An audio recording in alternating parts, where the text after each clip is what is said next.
You're watching the Frye Show, brought to you by these fine sponsors.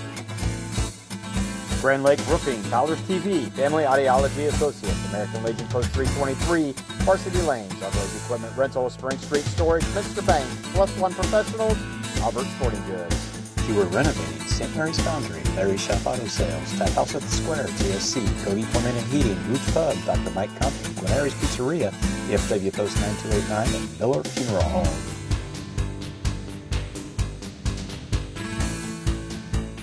Hello, everyone, and welcome to this edition of the Bo Frye Show. I'm Joe Hurlbert, your host, alongside head coach Bo Frye. And, Coach, it's hard to believe that this is week 10 of the high school football season. This is it, the season finale. Yeah, time flies, man. And, of course, we'll be hosting the Bath Wildcats as they come into town. And, of course, you'll be able to see that game right here on Rider Nation Station on Friday night. Of course, let's take a look at some scores around the Western Buckeye League. We'll take a look at the standings, and we'll go from there.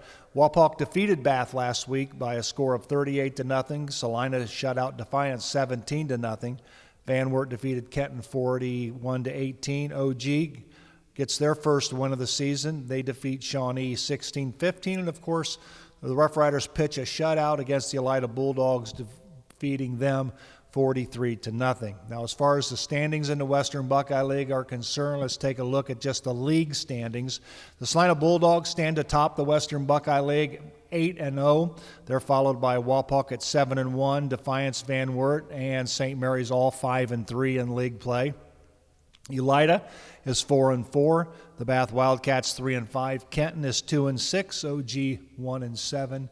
And Shawnee is 0-8. And, of course, when we talk about the games being played, and we'll talk about them later if I remember to do so. But the big game in the Western Buckeye League this week is the Salina Bulldogs will take on the Wapakoneta Redskins at Wapak. It's an opportunity for Salina, if they defeat Wapak, to win the Western Buckeye League outright. If they lose, it'll be a tie between the Wapakoneta Redskins and the Salina Bulldogs. But nonetheless, that's how it's shaken out so far. And, of course, the Rough Riders now are starting to play good football. Yeah, we're starting to peak at the right time. Well, let's take a look real quick. And we have not done it so far this year, but let's take a look at currently the computer rankings. In Division 4, Region 14, you find yourself currently in 11th spot. Mm-hmm. If we were to play this week, you would play the Van Wert Cougars. Mm-hmm. But that's not necessarily, that's not going to happen. Speculation has it that if the Rough Riders can defeat Bath, there's a possibility we could host the first-round playoff game. Is there any truth to that or not? I haven't dug deep into it. You know, it's such a week-by-week war here that we're on as coaches, you know, and I'm trying to beat Bath. But I've heard that. People have told me that. But I just keep my head down and worry about each week. That would be an awesome accomplishment if that would be the scenario, that we could host a first-round playoff game, considering, you know, we went 1-4 to start the season, and now all of a sudden we've done like five in a row. Yeah. So we're on a streak. So, but let's take a look at last week's game. The clip we'll see is offensively first. We beat Elida 43-0. Let's take a look at some of the offensive performances last week. This is Jacob Kessler with a big first down run for the Rough Riders. Yeah, he's got a natural way of running the sweep. He got a hold on the ball, but he's got some speed. He's a natural athlete, and just trying to get all kinds of bodies in the backfield, aren't we? Absolutely. Mm-hmm. This next one is a Dominic Osborne 21-yard touchdown run. Good job by the offensive line, opening up that hole on the trap right up the middle, and he basically goes untouched for 21 yards for the touchdown. It's nice when no one touches you. All right. Absolutely. Yeah. This one here, I think, and correct me if I'm wrong, is this a busted play? Yeah, 100%. Yep. We moved Dixon to the right half this week in practice, and he's still learning. Sure. With the two platoon thing, there's only so much time in practice for those running backs to get their work. And, right. Sometimes when the bullets are flying, they forget. Exactly. So, this is a nice screen pass that was well executed. Yeah, yep. Set up very well. Blocked very well. I thought Colton could have taken it to the sideline there, and right. You got to know where the sticks are at, and he'll be better at that. Here's Kevin Perry with a nice run. Kevin Perry had a good ball game. The Rough Riders finished with 380 yards of total offense. 363 of those came on the ground on 49 attempts. They were led in rushing by Colton Mabry, 17 carries for 119 yards. Dominic Osborne close to the 100-yard mark. Again, 15 carries for 97. And, of course, Caleb Schmidt got some carries in the fourth quarter. Yeah. 5 carries, 46 yards, but he also had 2 touchdowns in Yeah, the fourth quarter. Schmitty's got energy, man. Absolutely. He's going to be a good one down the road. We'll see some clips of him here in a moment. This is just a Cody Wallace touchdown with a little help from his friends. Getting better, isn't it? Absolutely. Yeah.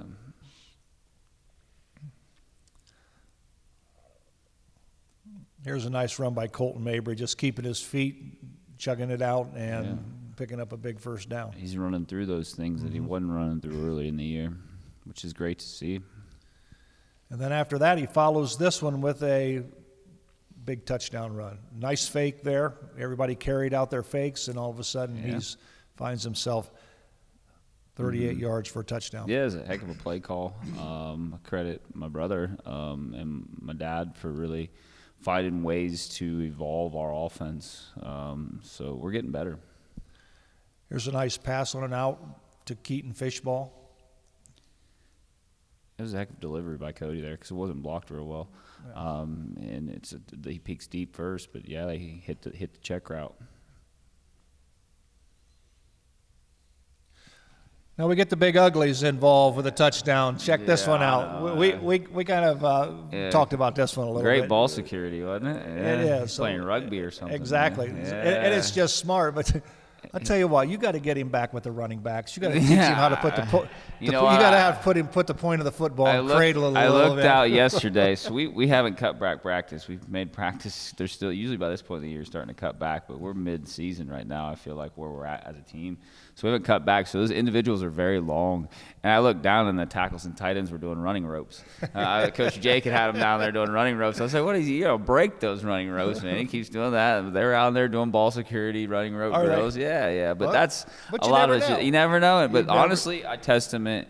So we thought our downfield blocking early in the year was terrible. So we do pursuit drills with our O-line, and we're getting downfield, and you've seen it. You've seen guys out in front since about Van Wert week on. Absolutely. And that's a testament to the kids just buying in and doing what we're coaching. Absolutely. Mm-hmm. This clip here is another nice run by Dominic Osborne.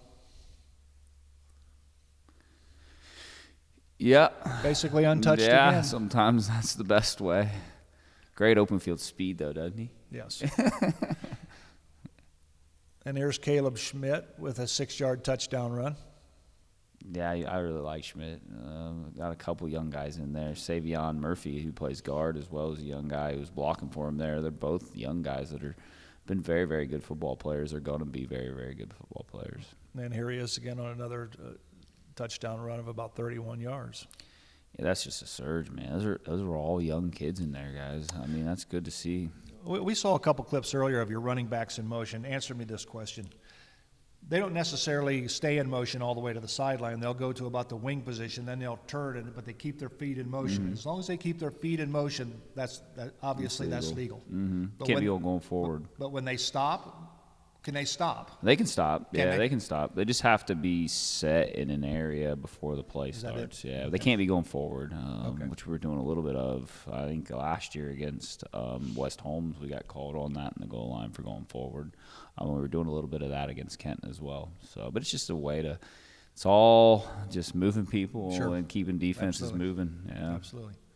Let's take a look at the defense. Of course, I believe this is the first shutout. Yeah, of the season for the Rough Rider defense, so you had to be pleased with their performance. Mm-hmm.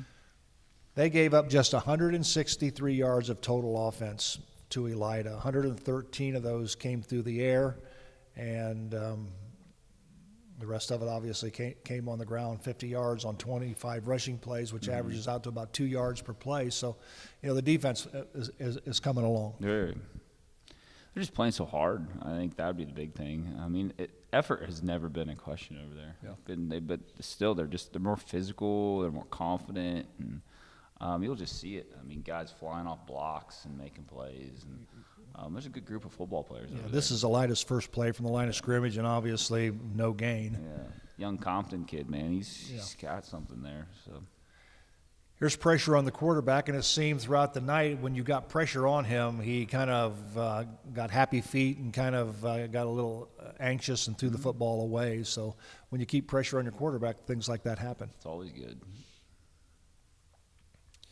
Here's an interception that was almost successful. Yeah, we had a lot of those, didn't we? Yeah. Well, not that one. That was the same play, but Yeah. I must have titled it wrong. Yeah, it's all good. That was the same play, 2 plays in a row. Oh, this might be almost the interception. There we go. This is it, I believe. Nope, it's a Well, sack. this is a sack. That is a sack. But that's good Joe. pressure That on the is a defense. sack, Joe. I got that. Yeah, I got that. yeah, I can figure that one out. Yeah.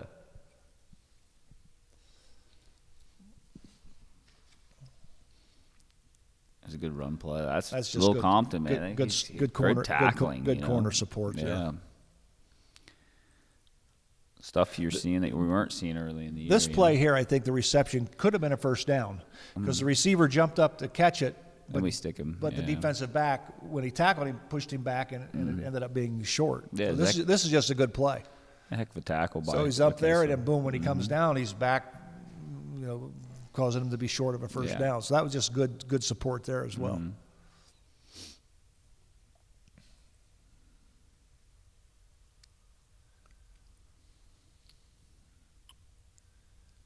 There again, good pressure by the defense. That's just everybody getting to the ball. Man, they're playing with such juice. You know what I mean? That's the big thing. As I mentioned, the Elida Bulldogs only had 50 yards on 25 rushing plays. So pretty decent. Their run game was pretty good too. I'll credit them. Getting to the quarterback. Hey, that's just guys playing hard and getting there, getting excited. Yeah. So.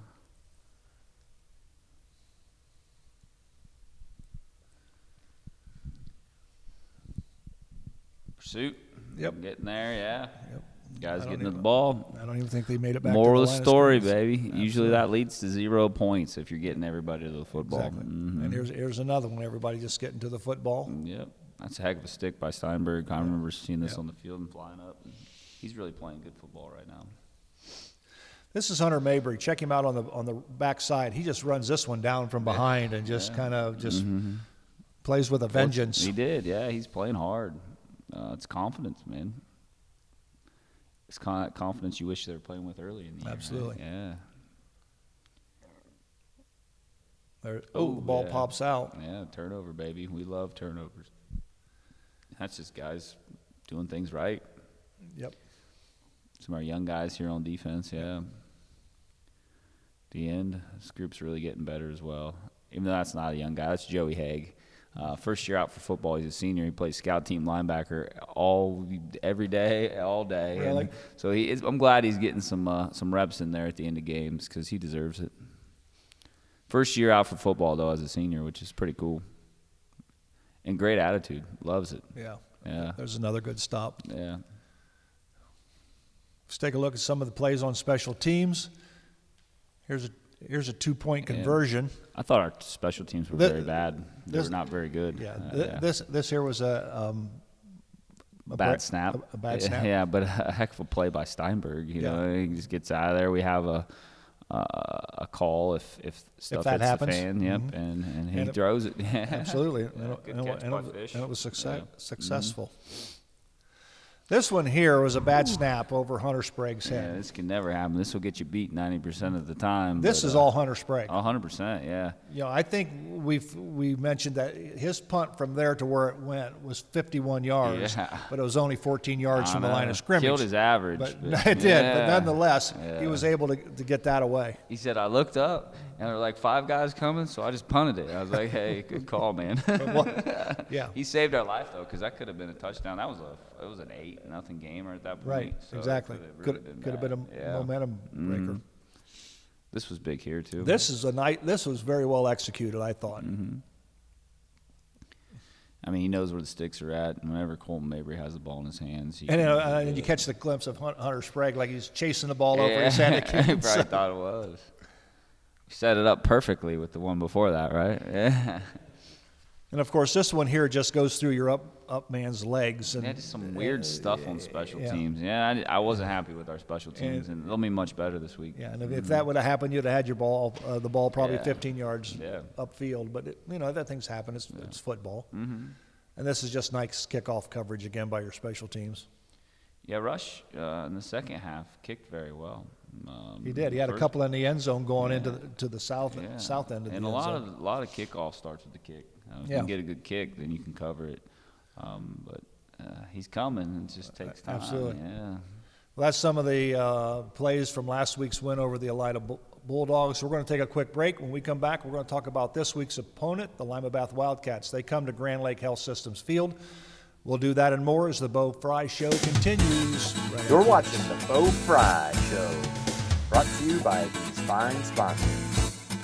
Grand Lake Roofing, Fowler's TV, Family Audiology Associates, American Legion Post 323, Varsity Lanes, Outdoors Equipment Rental, Spring Street Storage, Mr. Bank, Plus One Professionals, Albert Sporting Goods.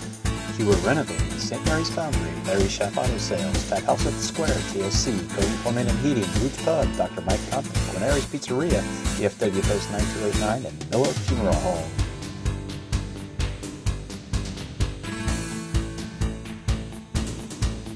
Coach, before we get into talking about the game between the Lima Bath Wildcats, let's take a look at some of the games around the Western Buckeye League. Of course, Defiance is at OG. Van Wert is at Elida, Shawnee at Kenton. Of course, we talked earlier in the program about the big game between Salina. They'll be at Walpock to take on the Redskins. And, of course, the Bath Wildcats will come to St. Mary's to take on the Rough Riders. And, Coach, first of all, let's talk about the Bath Wildcats. You mentioned prior coming on the air to do the program is that they've basically got a whole new staff.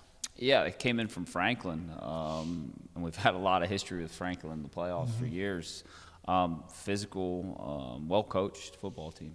Of course, it's senior night as well. It's always a big night when these seniors put on the blue and gold for the very last time here at Grand Lake Health Systems Field. As far as the regular season is concerned, and of course, we're kind of keeping our fingers crossed that there'll be one more game to play as we go into the playoffs. But nonetheless, it has to be a very special night for these seniors that will play their last game here. For sure. There's only so many of them left. Seniors is what I'm saying. We're down about 9-10 seniors left on the squad. So we got to make sure we send them out right.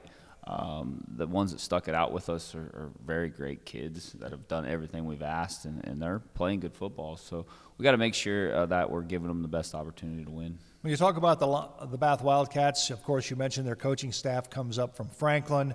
Have they kind of change their offense to Franklin style of football, or will we see the Bath Wildcats of old? Yeah, it has some Franklin similarities, but they also have Kenton similarities as well. They're 5 wide spread, but they'll pack it into full house at times. So they'll run the ball at you, they'll throw the ball at you, and play very good defense, good physical defense. So. And defensively, what do you expect? So they're an odd front, 50 front, but they're very similar to Franklin. Yeah, but big bodies up front, huge up front, and physical big bodies up front. So obviously the Rough Riders are going to have to do the little things well. 100%. And they're going to have to play 4 quarters of football to get this one done. Win the line of scrimmage. Absolutely. Well, we thank you for taking time out to talk with us this week, and we wish you the best of luck as we wrap up the regular season here at Grand Lake Health Systems Field, as the St. Mary's Rough Riders will host the Bath Wildcats. Again, we'll have it for you here on Rider Nation Station. For Coach Bo Frye, I'm Joe Hurlbert. Until next time, so long, everyone. Thank you for watching the Bo Frye Show, brought to you by these fine sponsors. Grand Lake Roofing, Fowler's TV, Family Audiology Associates, American Legion Post 323, Varsity Lanes, Douglas Equipment Rental, Spring Street Storage, Minster Bank, Plus One Professionals, Albert Sporting Goods. You were renovating St. Mary's Foundry, Larry Chef Auto Sales, Tack House at the Square, TSC, Cody Plumbing and Heating, Roots Pub, Dr. Mike Compton, Guaneri's Pizzeria, EFW Post 9289, and Miller Funeral Home.